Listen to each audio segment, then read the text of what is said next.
ఇద్దరు సమఉజ్జీలైన దేశాల మధ్య సమరం జరిగితే దాన్ని యుద్ధం అంటారు, ఇంగ్లీష్లో అయితే వార్ అంటారు. అంతేగాని ఒక దేశం ఆర్థిక సామాజిక సాంస్కృతిక వారసత్వం పరంగా శక్తివంతమైనదై ఉండి మరొక దేశం శక్తిహీనమై ఉండి ఆ రెండు దేశాల మధ్య యుద్ధం జరిగితే దానిని యుద్ధం అనకూడదు, వేట అనాలి. ఎస్, భారత్ పాకిస్తాన్పై సాగించబోయేది వేట అంటే బాగుంటుందేమో.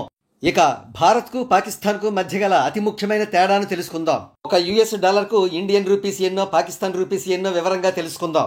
ఇక్కడ చూడండి, 1 United states dollar equals 85.23 Indian rupee. ఇది ఈ రోజు ప్రస్తుతం ఉన్న రూపాయి మారకపు విలువ అన్నమాట.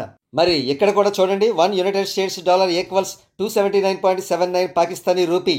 ఇది కూడా పాకిస్తాన్ రూపీ లేటెస్ట్ స్టేటస్. ఇక్కడ కనబడుతున్న రిపోర్టు ప్రకారం 1 Indian rupee equals 3.30 Pakistani rupee. Simple గా చెప్పాలంటే మనం ఒక వస్తువును 1000 రూపాయలకు కొంటే పాకిస్తాన్ వాళ్ళు 3300 రూపాయలకు కొంటారన్నమాట. అదే ఒక వస్తువును మనం 1,00,000 రూపాయలు పెట్టి కొంటే పాకిస్తాన్ వాడు 3,30,000 పెట్టి కొనాలన్నమాట.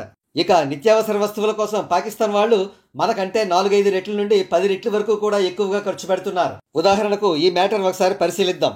బియ్యం, కూరగాయలు, పండ్లు, చికెన్ల ధరలు విపరీతంగా పెరిగిపోయాయి.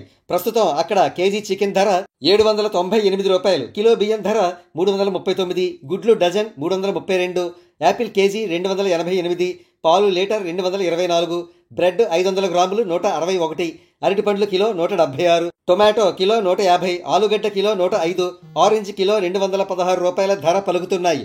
ఎగుమతులపై భారత్ విధించిన ఆంక్షల కారణంగా పాకిస్తాన్లో పలు అత్యవసర మందులకు తీవ్ర కొరత ఏర్పడుతుందని అక్కడి అధికారులు ఆందోళన చెందుతున్నారు. ఇంతటి దుర్భరమైన దారిద్ర్యంతో బతుకుతున్న పాకిస్తానీలకు పెద్ద పోటుగాళ్లలాగా భారత్తో పోటీ అవసరమా?